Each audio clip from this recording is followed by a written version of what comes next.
Well, what is going on, everybody? Welcome back to TTP Sports, and we are inching closer and closer and closer and closer and closer towards the start of the second half for your fight in Phillies.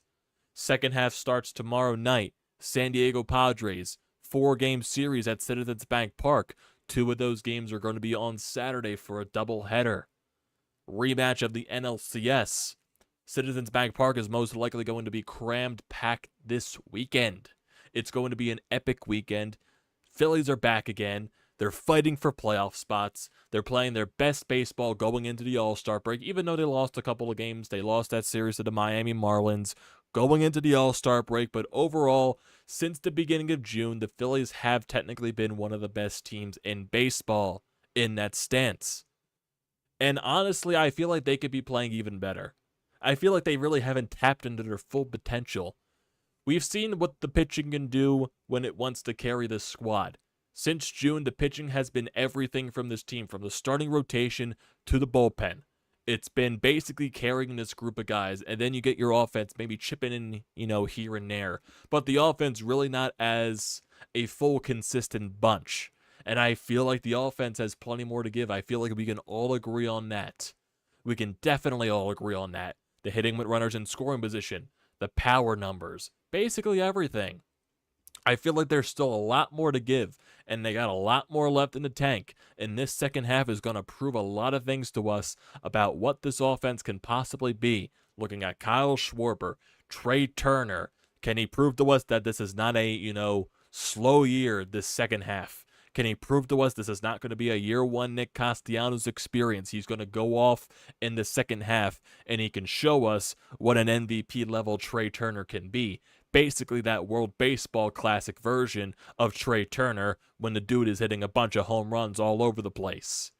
Bryce Harper, what's he going to be like, after this All-Star break? Is he ever going to, tap into the power, which I do believe he's eventually going to. I feel like once he finally gets that home run, he's going to go off. He's going to go nuclear. We're just waiting for something from Bryce Harper. We got a glimpse of it when he came back, but then he goes into a funk, can't find the power, can't elevate the ball. The launch angle is not the same, but the exit velocity is basically right on par with Bryce Harper's career. It's just the launch angle is just not where it needs to be. And I feel like once Bryce gets that home run, and who knows, maybe he gets that home run, game 1 of the second half, in Citizens Bank Park in front of a raucous Philadelphia crowd. That place is going to go absolutely insane. Looking at everything else, Bryson Stott, what's he going to continue to do? Be very solid. Very fantastic, honestly. Can JT Realmuto find a way to be consistent? Can he find a way to avoid the major peaks and valleys that he has throughout the first half, basically? And then basically the rest of the lineup. Brandon Marsh, what's Christian Pache going to do? Is Nick Castellanos going to continue, his strong first half, coming off of a nice all-star game performance, playing center field, by the way, so that was very interesting. What's this bullpen going to look like still? How is it still going to dominate? You're seeing Craig Kimbrell close out the all-star game. Got a little bit of a shaky deal there, but hey, he got the job done. That's all that matters. Craig Kimbrell has been absolutely fantastic this year. Jose Alvarado, dealing with the injury bug as of late. He's still on the IL. Hopefully when he comes back, he looks like the Alvarado from the beginning of the season, but really, that's still yet to be determined. The rest of the bullpen, Gregory Soto, i.e. the rest. There's still plenty of moves to be made. The starting rotation, can Ranger Suarez bounce back from his, bad couple of starts in a row to, look more like the Ranger Suarez that he looked like in the month of June? Taijuan Walker has been really good as of late. Zack Wheeler has been very up and down, but I feel like it's been, he hasn't been terrible, but it feels like, once again, it's like with the offense, Zack Wheeler has a ton to give. He hasn't been as bad as Aaron Nola, though. We really haven't seen a full, consistent Aaron Nola this entire season.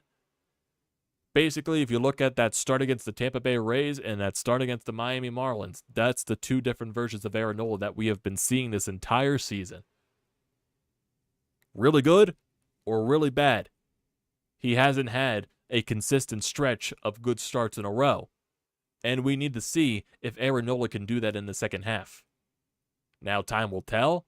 I don't think he's ever going to adjust to the pitch clock. It's not going anywhere. But hopefully I'm proven wrong. Hopefully Nola can bounce back, because if you get a dynamic Nola, if you get him pitching to like a Cy Young caliber form in the second half, that completely changes the entire dynamic of this team.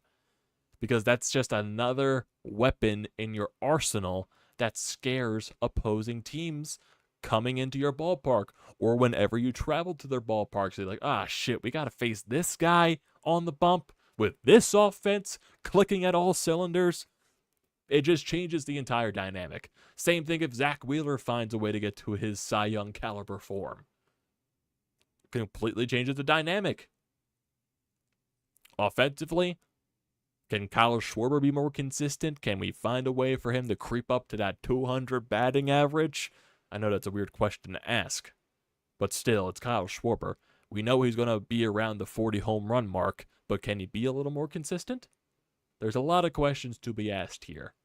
I really didn't bring up one guy, and that was Alec Bohm, but Alec Bohm's involved in another question, which is basically going to be the entirety of what this stream is supposed to be. You read the title of the video, the stream. You saw the thumbnail. You saw who was on the thumbnail, and I'm talking about possible trade targets for the Philadelphia Phillies, because there's definitely some, noise going around there at this point.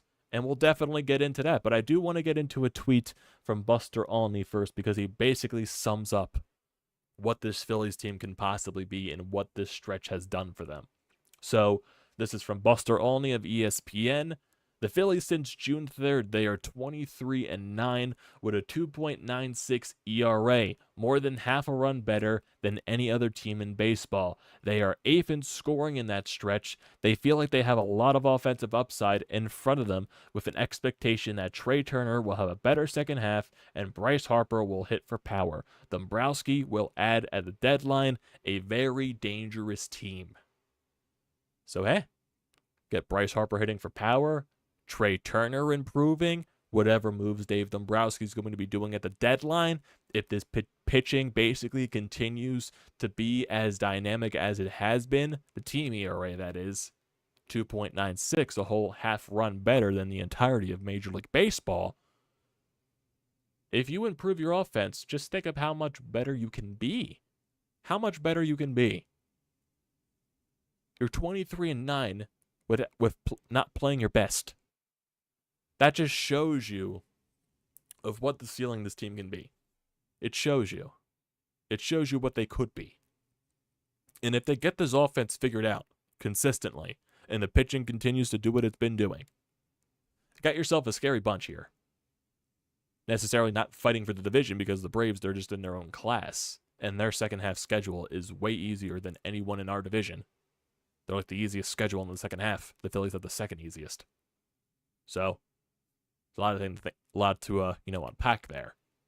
But hey, you control your own destiny at this point. You're fighting for wild card spots with the Giants, with the Dodgers, with the Marlins. All those teams that are behind you. It's a lot of things to fight for here. The Brewers, those teams.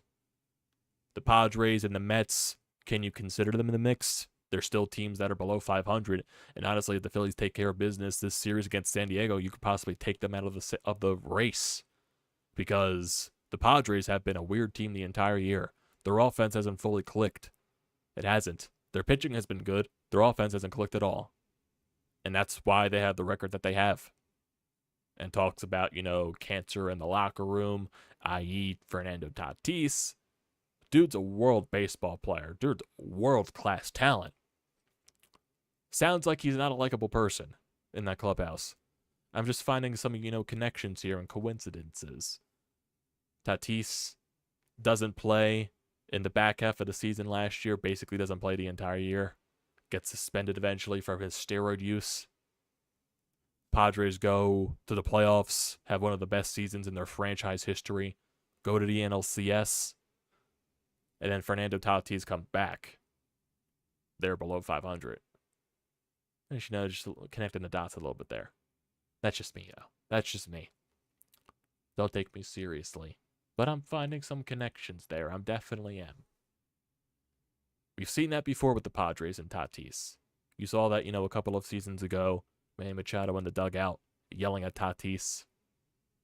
So it could be, a connection there. There just could be. Let's see if the Phillies take care of business with this Padres team this weekend. Christopher Sanchez, Taijuan Walker, Ranger Suarez, Zack Wheeler. I believe those are the pitching expectations this series, and specifically that order. So we'll see what happens. Some of these guys are getting a nice, good amount of time off. Christopher Sanchez, Taijuan Walker, all these guys are getting a nice, good time off. So we'll see how they, respond to that. We'll see how it does. But, now, going to Dave Dombrowski with his Buster Olney tweet, how he's going to add at the deadline. We know Dave Dombrowski's going to add. He knows the window of this team. There's a couple of year window with this ball club. They got a lot of guys signed to long-term deals. A lot of guys like right in the midst of their prime. Bryce Harper, Trey Turner, Nick Castellanos, Kyle Schwarber, Zack Wheeler, this pitching staff, JT Realmuto. A lot of guys tied in to some money, to some term. And there's a window with this group. Some young guys as well. But can those young guys, not all the young guys, perchance, but some of them, maybe just a small sum. And we're talking about this trade deadline now, so let me actually get to the goddamn point that I wanted to be talking about this video. We're already 12 minutes in. I haven't even gotten to the main point yet. We're talking about trade deadline. We're talking about Phillies who could possibly acquire. And there's one team, I believe, that the Phillies should be calling, and I believe Dave Dombrowski is going to be calling, and that is going to be the St. Louis Cardinals. Because if we look at the St. Louis Cardinals right now, they are not having a good season. They are in dead last in the NL Central. They're 38-52, minus 33 run differential. They're 11.5 games out of first place in the Central. And if we look at the Cardinals for the wild card, they're 11 games out of the last wild card spot. With the way they are, with how many games under 500 there are at, the half, the All-Star break, there's no black magic in the world that can save this Cardinals team. We all know in years past, they would be like a borderline mediocre group going into the half, and then somehow miraculously during the second half of the year, they go on these insane winning streaks to get themselves in the playoff contention. They go on these insane runs to win a division, to creep into that last wild card spot, and somehow go on a miraculous World Series run. They've done that so many times over my span of life that I've seen. It's ridiculous at this point. 2006, they were a division winner, I believe, that won 86 games, and they found a way to win the World Series. They barely squeaked into the wild card in 2011, and they won the World Series. I believe it was last year they were borderline mediocre, and they went on an insane second half run to win the Central Division, when the Brewers were basically controlling that throughout majority of the year. So, who knows, but maybe their devil magic that they use, maybe it's gone now with Pujols and Molina retired. Maybe those guys were the ones that were just conjuring it. Maybe the Cardinals don't have it anymore. And we can see what possibly this Cardinals team is going to do at the trade deadline. What pieces could they possibly get rid of? Because we did see their president of baseball ops, John Mozeliak. I don't know how to pronounce his name. Honestly, I'm going to be honest there. I don't know how to pronounce his name. But we've seen him talk about, what the way the team is right now, if they're just looking to move things at the trade deadline to get assets back, value build up for next year. This is what he had to say. I believe this was a couple of days ago, too.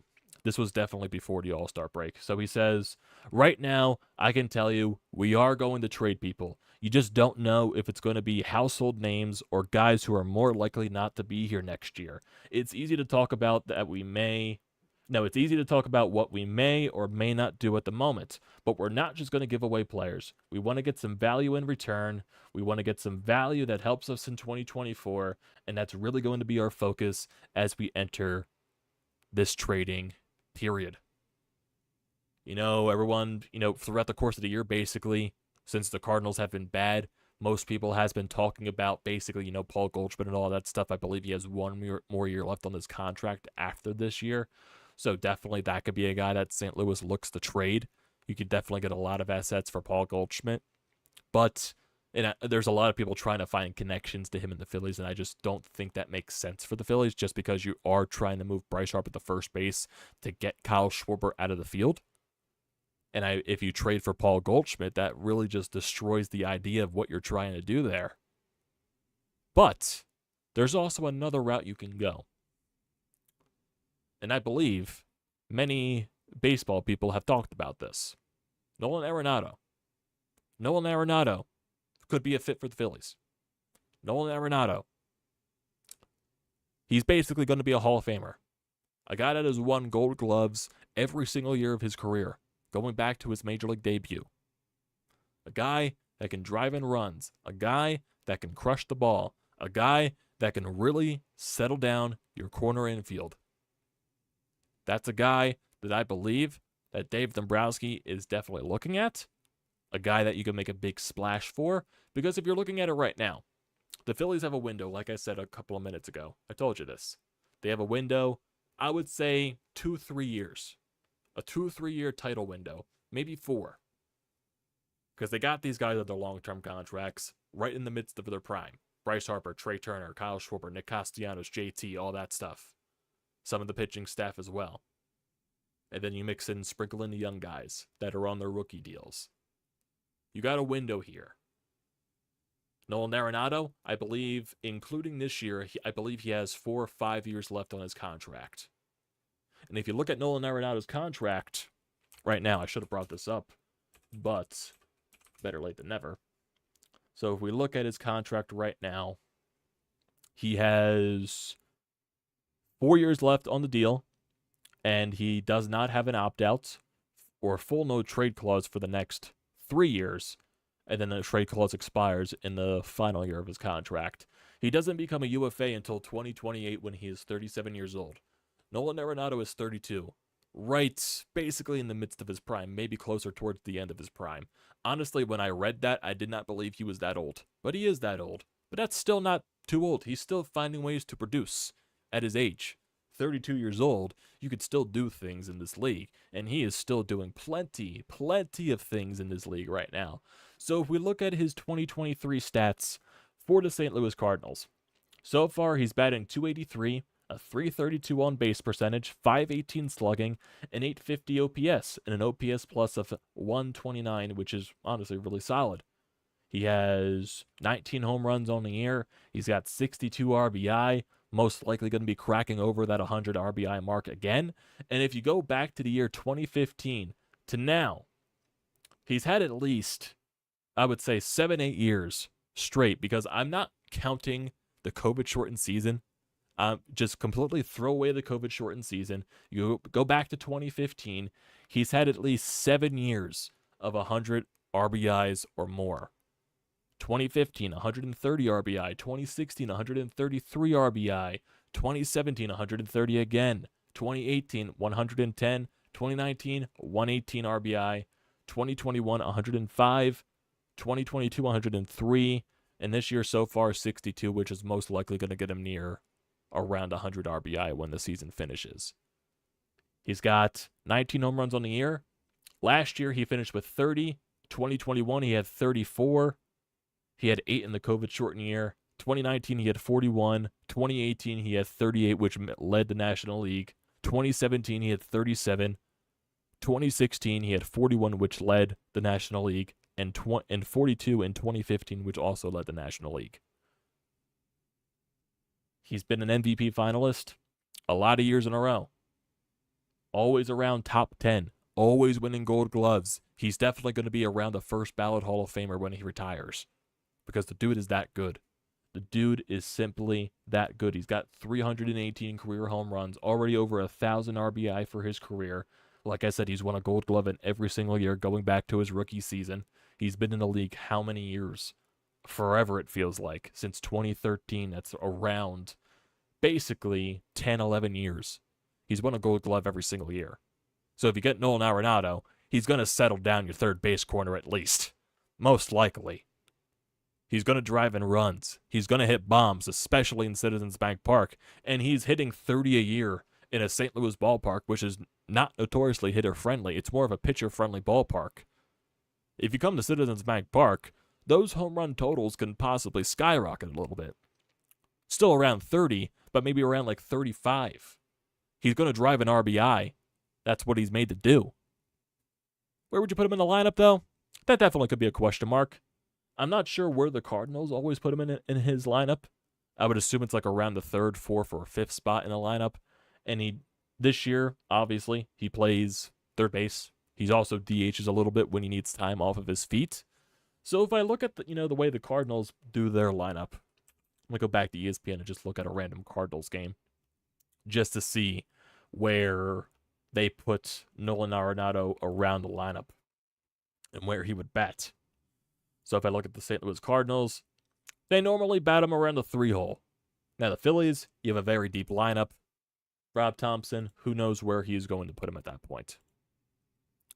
You have a Nolan Arenado at third base, Trey Turner at shortstop, Bryce and Stott at second base. It's a pretty good infield there. Pretty good. And Bryce Harper is most likely going to be your first baseman, and we don't know how that experiment is going to go. I always viewed Bryce Harper as a first baseman, maybe closer toward the end of, when his contract was about to end. Getting closer towards the older part of his career. That's what I thought. But in terms of what you would have to possibly give up to get Nolan Arenado, it's definitely going to be a good value. It definitely has to be. The dude's going to be a first ballot Hall of Famer, in my opinion. He's a borderline MVP candidate. He was top 3 in MVP voting last year. If you look at his baseball reference, he finishes in at least top 10 in MVP voting every single season. The only years he didn't finish in the MVP voting was his rookie year, his sophomore season, the COVID-shortened season, and 2021. He was an MVP top 10 finalist every other year. So he knows how to, play the game of baseball at a very high level for you. He got off to a slow start this year. Also, that was probably incorporating how bad the Cardinals were. But he's been very good ever since. And I believe he could be of major value to this Phillies team, especially to a team that has World Series aspirations. And now we're talking about what you would possibly have to give up for Nolan Arenado. Obviously, you would have to give up Alec Bohm. That's going to be number 1 there. I would give up Alec Bohm in a heartbeat. I'm an Alec Bohm guy. But if I'm talking about going after and getting Nolan Arenado, I'm the first one to drive Alec Bohm to the airport. I am the first one to do that. Now, in terms of other pieces, prospect pool guys, I'm not sure where you go from there. Is Andrew Painter the first guy that St. Louis asks for? I don't know. Are they worried about his arm issues? Maybe could that save the Phillies from possibly getting rid of him? I would put Mick Abel there. I would put Mick Abel in a spot to trade for Nolan Arenado. And if you're looking at some of the other prospects in the Phillies prospect system, Johan Rojas could be a guy. Like I'm looking at Mick Abel. Maybe you could do a Griff McGarry, Rojas. There's other guys that you can work around here. But is there anyone else that's on the Major League roster currently that you could put there? Because there's also another trade piece that I would look for with the Cardinals. I feel like you can kill 2 birds with 1 stone here. Because you're also trying to look for that outfielder to put there when Kyle Schwarber eventually goes to DH. And that other guy, I believe, is Tyler O'Neill. And I do have some inside stuff with that certain situation. The Phillies are definitely looking at a guy like a Tyler O'Neill. Now, in his case, he's more of another reclamation project for Kevin Long. He's a guy that has speed, has a good glove in the outfield. He's shown this year that he can be, well, not this year. He's shown in his career that he could be a home run hitter, even though he's only done it once. He's only done it once in his career, where he hit 30-plus home runs. He hasn't been in the league long, though. There's also concerns with injuries, too. But he would be another reclamation project for Kevin Long. And we've seen what Kevin Long has done over, his course of his career with, the Phillies in his very short, career as a hitting coach. Changing Brandon Marsh, changing Christian Pache, for God's sakes, and fixing a lot of other people. If there's anyone on the job that can help a guy out with a struggling swing, it's Kevin Long. It's Kevin Long. You put Tyler O'Neill out there in left field, gives you a solid glove. You have the speed, and if you can find a way to get that power out of him that he does have, because Tyler O'Neill has shown in this league more times than Alec Bohm, because Alec Bohm has done it none.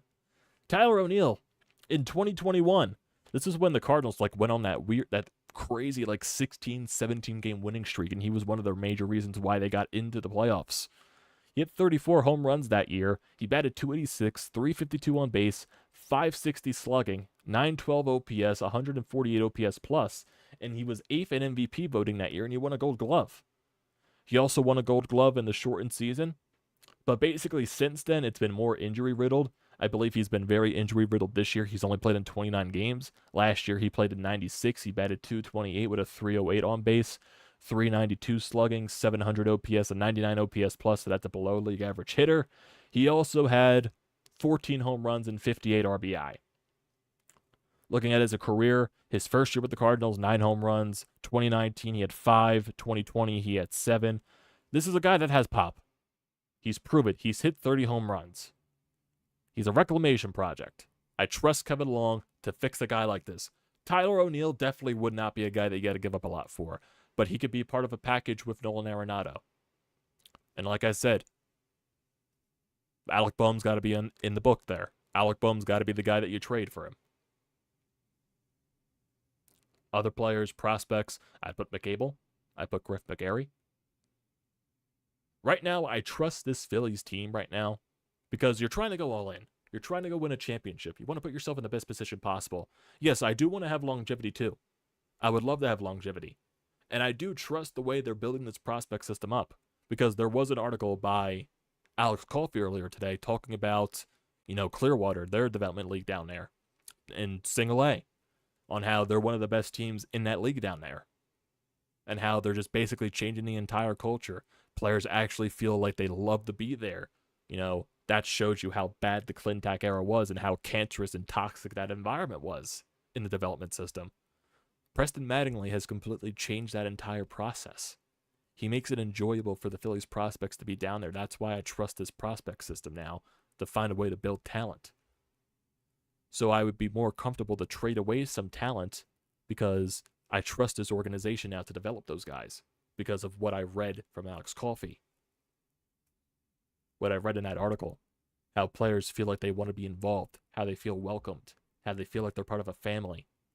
And it's leading to good baseball. It's leading to players developing into the system. And maybe in due time, you see some of those players get called up. This is all Single A, by the way. And it improves in Double A, it improves in Triple A, and improves everywhere. That's the touch that Dave Dombrowski foremost put in when he first came here. That was one of the priority things that he was trying to do, beside trying to get this team to win. He was trying to reshape this entire prospect system. Because that's how badly Matt Clintac and Andy MacPhail left it when they were here. And when they left. That was one of the major things that Dave wanted to fix. And he brought in Preston Mattingly, and that's basically helped reshape this entire thing. They do their thing down there, and it completely changes the entire outlook. Alec Bohm, McAble, Rojas possibly, because he's definitely researched some of his value. Johan Rojas down there. He was kind of looking like, a typical Phillies prospect that just doesn't develop. But he's been doing good down there, and I believe Double A. Right now, Rojas is the 6th best Phillies prospect on MLB.com. His stats this year with Reading, he's batting .306, .361 on base, .44 slugging, .845 OPS. He's got 9 home runs, 45 RBI. Still strikes out a ton, though. That's still one of his major issues. But he has 30 walks. No, that's actually stolen bases. He steals a lot of bases. In terms of everything else, looking like he's finding a way to reclaim his career a little bit down there. And maybe he built up some value. He's 22 years old. Maybe the Cardinals are desperate looking for someone. There's a lot of things that you can go down there. A lot of areas that you can go. Maybe this Carlos De La Cruz kid can also be a little bit of a trade chip. He's the 9th prospect ranked on MLB.com for the Phillies. He's 23 years old. Really brought out the power this year with Reading. He's got 16 home runs with 42 RBI. He's got a 500 slugging with an 862 OPS. Maybe he's a guy that you can look at. Not sure if you had to put in Painter for this trade. But if we're talking about getting Nolan Arenado, it's a possibility. I wouldn't be too upset trading away at Andrew Painter for Nolan Arenado. But I don't think you have to get this done involving Andrew Painter. I think there's a lot of other pieces you can use. And I know Dave Dombrowski can get creative with this. Now, this is not necessarily meaning that the Cardinals are willing to trade Arenado. I feel like they're more willing to trade Goldschmidt right now. But if they get a package that they can't refuse for Arenado, I wouldn't be shocked if they move him. I know he does have a no-trade clause on his contract this year. I believe so. Yeah, he has a full no-trade clause. I would assume they have to ask him for him to be traded. So that's definitely an option there that you gotta, go through. It's definitely a little bit of a bump in the road. But I feel like Dave Dombrowski can find a way to figure it out. I'm sure Nolan Arenado is looking at this Phillies team and the way they're built, and he can sense, he played this team in the playoffs last year, and he saw that team go on a World Series run. Who wouldn't want to come here and play? Who wouldn't want to play in front of this packed ballpark in the postseason, screaming down your neck, screaming down the opposing players' throats, making them scared to play here? It's a crazy place to play in if you're the home team. And you want that fan support. And I feel like he would eat it up. I feel like he would. Excuse me there. I knew there was a sneeze coming. I could feel it. I could feel it. Goddamn weather. Goddamn mother nature. Goddamn allergies. It always happens at least. But I feel like you can find a way to get a package of Nolan Arenado and Tyler O'Neill on this Phillies squad. I feel like you can. Because Nolan Arenado would supplement and completely fill out that corner infield spot that you desperately need power from. And he also brings you another right-handed power bat, another guy that can drive in runs. Another help for the lineup. Because even though I'm an Alec Bohmsman, dude has not shown right now throughout his entire career that he could be a massive home run hitter. He's shown a glimpse in the first couple of weeks of the season, but basically since then it's been non-existent. It's reverting back to the original Alec Bohm of past. Of a guy that, has difficulty driving the ball, has difficulty pulling the ball. He's a slap hitter. He's a slap hitter. And that's not a bad thing. That is not a bad thing at all. But right now what this team needs, they need, more bats that can drive in, even though Alec Bohm can drive in runs too. But the way Nolan Arenado can do it, he can do it any way possible. He can drive the ball out of the ballpark. He can drive in runs. He can give you an elite glove over at third. I feel like, that's something this Phillies team can't pass on. I firmly believe that. And I feel like Dave Dombrowski can find a way to get him. Like I said, there's still a major bump in the road with his no-trade clause. He would have to agree to come here. I feel like he would, though. I feel like he would. And I feel like the Phillies can possibly give the Cardinals the best package possible for a guy like a Nolan Arenado. Even though we saw what they gave up to get him from the Colorado Rockies, which was absolutely embarrassing. What the Rockies took. And they also paid the Cardinals to take him.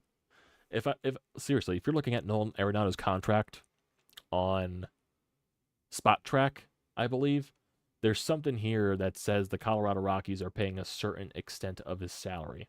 I firmly believe that. Unless there's something else that I'm missing on this entire scenario. Oh, here we go. I'm not sure if this is on Spot Track. This might be on Baseball Reference. The Rockies are paying starting in... No, actually, this is... They're paying, I believe, $16 million of Arenado's salary this year. And then $5 million the next 3 years. That's how stupid Colorado is. That they're still paying him to play for the Cardinals. Like, that's ridiculous. That is ridiculous. It shows you how bad of an organization Colorado is. It really is. Just is. But yeah, I feel like you have a path. You're a half game out of the last wild card spot. I feel like you have a chance. I feel like you do. If you can get, the Cardinals want value for Arenado.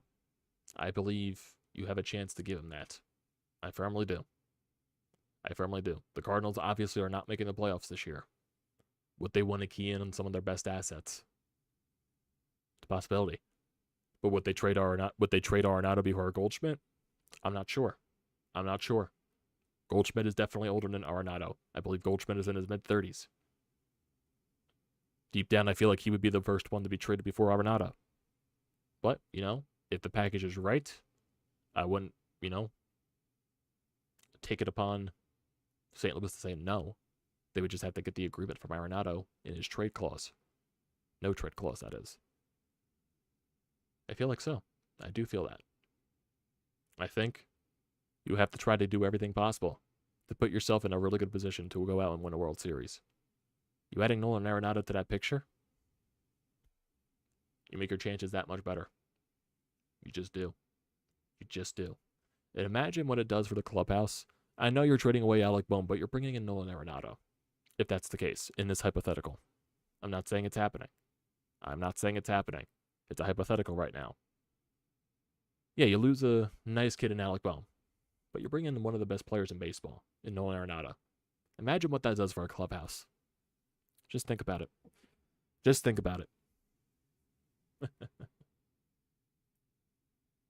Do the Phillies actually need more offense? Yes, they do. Their offense has been very inconsistent this entire year, and they're really missing a major key power source from the right-hand side of the plate. They're really missing Rhys Hoskins. They're really missing that 30-plus home run potential with at least 90 RBI. They're really missing that. Nick Castellanos has been fantastic this year, but he's not going to completely replace what Rhys Hoskins did. Just isn't. Alec Bohm obviously isn't doing that either. You go out and bring in Nolan Arenado, there you go. He's already got 19 home runs this year. He's going to crack 30. Why not bring that for your offense? You can never add enough offense to your lineup. You never can. I would really choose to get Nolan Arenado. I do see a comment right here from Joe saying that, would the Cardinals really be trading the best defensive third baseman for the worst defensive third baseman? If the value is right, this is not like the idea of you're just trading Arenado for Bohm. You're trading for what you're getting in the prospect pool too. I feel like that's where more of the value comes from. So that's where it's coming from. Bohm is just one of the pieces that you throw in. Who knows? Any news on Harper playing the field soon? He's most likely going to be playing first base like maybe around the end of July. Like I would say right around the trade deadline. That's where I would expect him to play first base. That's where I expect it. If we had a chance to get Arenado, hopefully it would not take a year to get acquainted for him playing in Phillies. Don't do that to me, Scott. Don't do that to me. The team has come a long way. Need to start the second half of the season much more better with more consistency. Exactly. How you doing, BJ? How you doing? A chance to put the Padres away and put the Brewers in the rearview mirror. Important 7 home games. Exactly. You beat this Padres in a 3-game series. I know a doubleheader is hard to split. Win 3 out of 4. You take the Padres out of the picture. St. Louis are like the Yankees of the National League.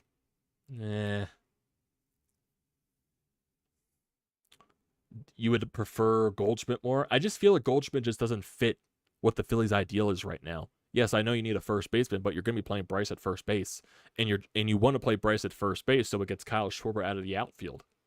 That's one of the main reasons why Bryce is going to be playing first.